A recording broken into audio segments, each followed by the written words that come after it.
Hi, I'm Stewart Spinks and welcome to episode 404 of my podcast, Beekeeping Short and Sweet.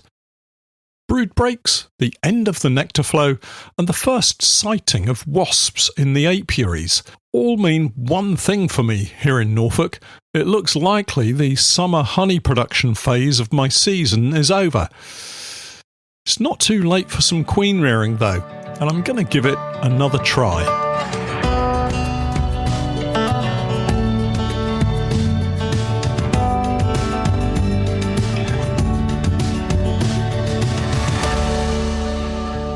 Beekeeping Short and Sweet, a beekeeping podcast for the inquisitive beekeeper with a short attention span. A beekeeper, in fact, just like me. Hi everyone, and welcome back to the podcast. And after another week of intensely hot weather, we return to a more comfortable workspace here in the office.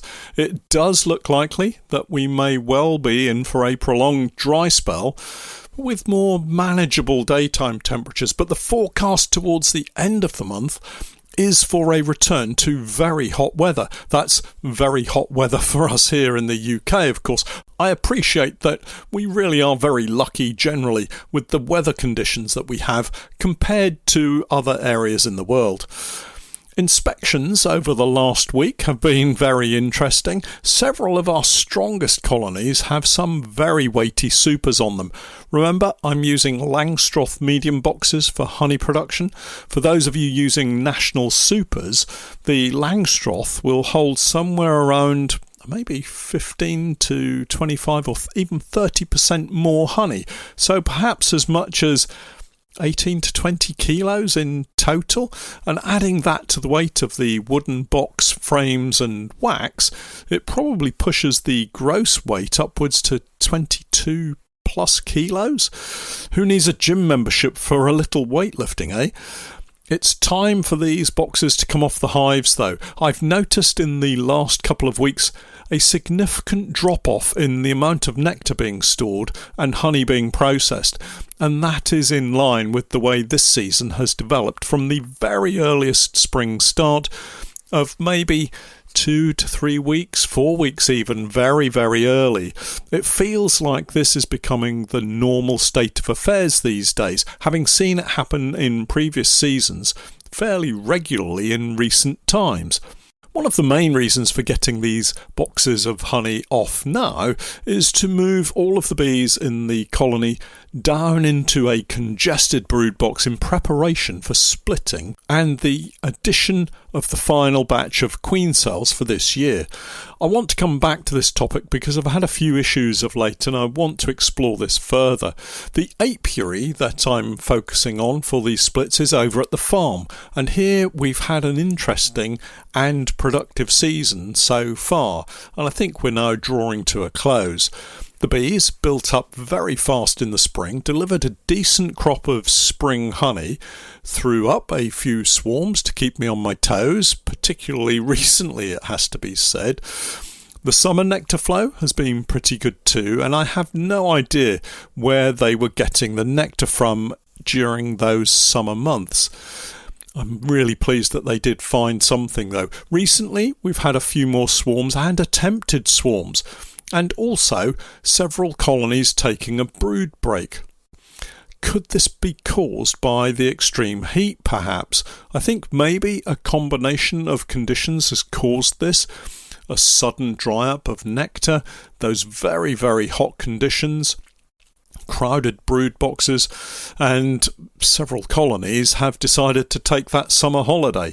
Certainly, I'm pretty convinced the very hot weather has played its part in stopping some colonies from developing their brood nest areas into the latter part of June and through into July. The very dry spell that we're having may very well also contribute to this brood break, with bees unable to get a plentiful supply of water for their hives in some apiaries. These colonies, for the most part, are really strong, healthy colonies, yet appear to be suddenly queenless. It's an easy assumption, albeit a wrong assumption, to make. Now, obviously, if I'm going to split them to create queenless nukes, I need to find the queen in order not to waste any queen cells that I put in with those nukes. If I have a queen trapped in the newly created nucleus colony, the likeliest outcome is a torn down queen cell. But it's also possible the nuke might see the queen cell as an opportunity to swarm and leave me with a weakened box of bees. And at this time of the year, a weakened box of bees is going to struggle because of robbing. Robbing is likeliest to happen at a time when a colony is struggling, as in this example, through being split into smaller numbers of bees and less able to defend themselves. Combine that scenario with a sudden drop in the amount of available forage there is out there for our bees and all those other pollinators, and our already weakened colony can become the target of some unwanted attention. Once it's been singled out as an easy meal, the word goes out, it seems, and more robbers turn up. The worst of them at this time of the year, I think, are the wasps, and I'm just starting to see an ever-growing number of wasps in and around the apiaries. It's why I prefer to carry out my increases and splits in the spring rather than the late summer and early autumn. At that time of the year, the spring, wasps and all other predators are too busy sorting themselves out and building their own colonies to worry about other things. Here and now, wasps in particular are on the hunt for sweet foodstuffs. And that means from wherever they can get it. But they're not stupid. They won't attack a strong, well-protected colony. It's far too risky for them. If you watch wasps in your apiary, you'll see them checking out each hive in turn, flying around and near the entrance, walking along the landing board, if you have one, edging ever closer to the entrance. Detected, and they'll fly away, and then come back and try again, and again, until they decide it's not going to work for them, and then they'll move on to the next hive or nuke. Here, the process begins all over again, but with a weaker colony or nuke, a less protected entrance, the wasp may well find itself able to sneak in at the side of that entrance undetected. And once they've been able to get in and escape out again, you'll soon find more and more wasps will arrive. Of course, our honeybees are opportunists too. Other colonies will also target weaker ones, stealing stores and robbing them completely of all food. It's the end of that weaker, smaller colony, unfortunately.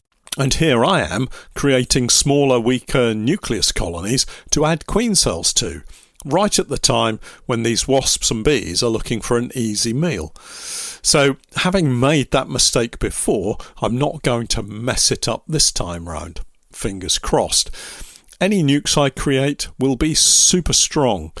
I don't think it matters if they're 3, 4 or 6 frame nukes. These are my Langstroth combinations that I can create most easily, but they will need to have lots of bees, lots of workers ready to defend the reduced entrance from all of those potential invaders.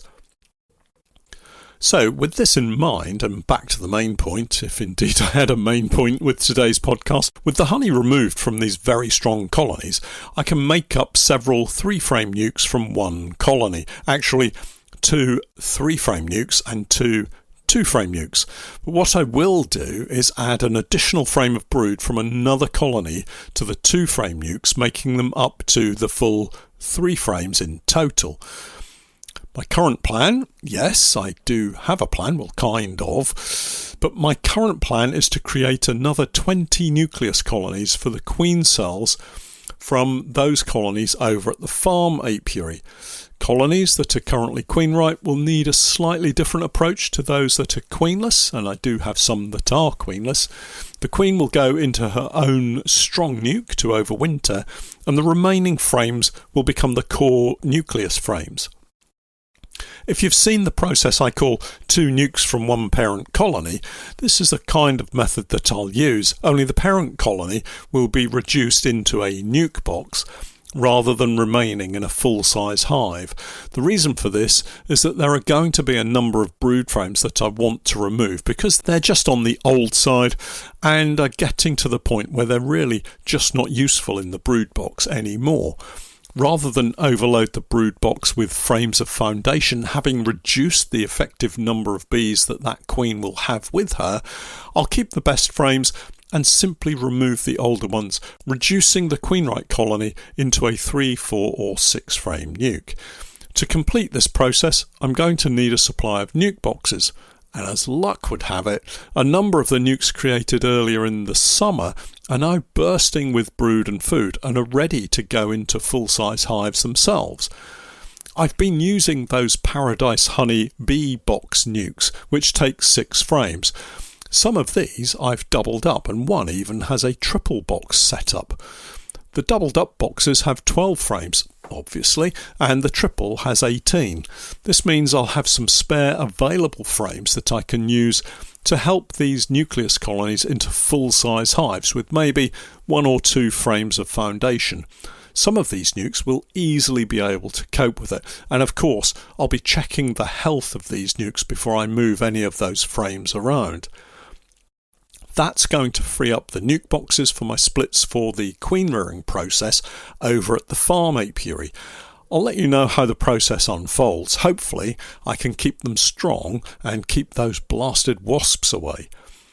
Rewinding the process, I'm back at the Fishing Lakes apiary to have another crack at grafting later today. That's Saturday, so yesterday. I know, it confuses me too. Anyway, the first practice run of grafting, I'm calling it a practice run because it yielded a very unimpressive total of 3 queen cells from 20 potential grafts. In hindsight, I think I may have been grafting tiny flecks of wax rather than larvae, so I ordered a fancy magnifier headset with integrated LED light system to help me see exactly what I'm doing. The Chinese grafting tools are perfectly fine for what I'm doing, and I just need more practice. The cloakboard hive is all set up once more. I inserted the cloakboard earlier this morning, so that's Saturday morning. So the top brood box of this queen rearing setup will have been isolated for around 8 hours or so. Plenty enough time for them to work out that they're queenless and hopefully grab at an opportunity to make some queen cells when I introduce my grafts. The magnifier headset is a little bit of an over-engineered piece of equipment, but it was a fast delivery from the usual online supplier. It has interchangeable lenses for varying degrees of magnification, and I'm told less is more in terms of magnification, so I'll start low and work my way up until I find the right lens to suit my eyes and ability. My eyes are pretty good, it's just the ability that's in question here. Let's see what happens. Elsewhere, and as I mentioned, for me, it's time to start getting honey off the hives. But how can you tell if it's okay to extract? Lots of beginner beekeeper questions about this, and it can seem something of a minefield. If you haven't already, get yourself online and buy a refractometer. This handy little device will allow you to see the water content of your honey and know if it's good to go. I've just searched online for them, and you can get them from the usual suppliers, priced from a very cheap £10 up to several £100 for some quite sophisticated equipment, if that's what you really want. In my honest opinion, something near that bottom end would be perfectly acceptable, and I'll see if I can pop a link in the notes for the podcast. If you don't want to go to that expense, well then you could always default to the shake test. We've talked about this before. Hold the frame on its side with one face of the comb looking down and give it a few good shakes. If nectar floods out, it really isn't ready. If you get maybe 1 or 2 drips, it's probably good to go and can be extracted. But why risk it? Get yourself a refractometer and know for sure. I will pop a link to some in the podcast notes for you, I promise. Also, if you're unsure exactly how to use it, there's my video, of course. Search refractometer in my video uploads and it should pop up. If not, never fear, I'll record an up-to-date version shortly. Finally today, autumn treatments. I know it feels early to talk about them, but actually it's only a few weeks away. The trick here is to get the treatments in early but not too early. The other point to make is to make sure you know exactly what you need to do to treat your hives properly. This point was brought home just the other evening at our Coaching Plus monthly Zoom get-together. The question was raised about how to treat a double brood setup with a particular treatment, and I have to acknowledge I was kind of wandering around in the dark without the exact answer. My initial thought was to head over to the UK's VMD website, or Veterinary Medicines Directorate website. This is my go-to place for instructions for all authorised treatments. This, it turned out, didn't help as much as I had hoped, but eventually, with the assistance from the rest of the group, we established that this particular treatment, Apivar, was 1 strip per 5 frames. It's a great example of find out what you have to do before you use it, research. Apivar is a treatment that I've used many times before, but only on single brood boxes, at least in recent memory. And it did remind me to just check up on everything else we're treating this autumn too, mainly nukes and single brood boxes, so I'm fairly happy with what I have to do. The reason for treating at what appears to be a really early part of the year, particularly with so many beekeepers heading off for the heather honey crop, I guess, is that through August and beyond, our colonies will start producing winter bees. What the heck are winter bees, I hear you cry? Well, they're bees, but just slightly different physiologically. They have larger amounts of stored glycogen, proteins and fats, held in what are known as fat bodies. They have plumper, hypopharyngeal glands full of brood food. They also have a lower metabolic rate than their summer sisters, and as it's winter, there's not so much work for them to do. Actually, I've got an older brother who's a bit like that. Only joking, Gary. If we don't treat early, then those first winter bees could be badly affected by varroa, and as such have their life expectancy shortened significantly, the effect of which won't be seen until late winter, when all of a sudden lots of bees start to die. Just as we're heading out to February, we get a cold snap, and the lack of bees means the colony can no longer keep itself warm and dies of what I term hypothermic shock. A sad and bad result all round. So, get those treatments ready and be prompt with them. Learn all about them, and I'll talk some more about this in the weeks to come. Well, that's it for this week. For all of you who haven't yet signed up to my Patreon page, I, together with Steph, have been creating beekeeping content for many years now. And if you're looking for some straightforward, down-to-earth tips and techniques, help and advice, then do take a look at my Patreon page. We have over 1,700 individual beekeeping posts, videos and podcasts filled with useful and timely help and advice.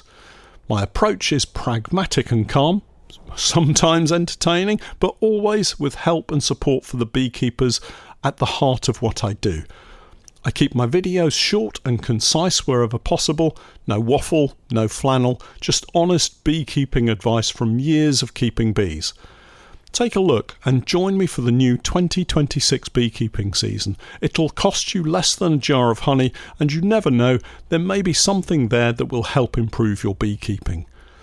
Check us out online at www.patreon.com/Norfolk Honey.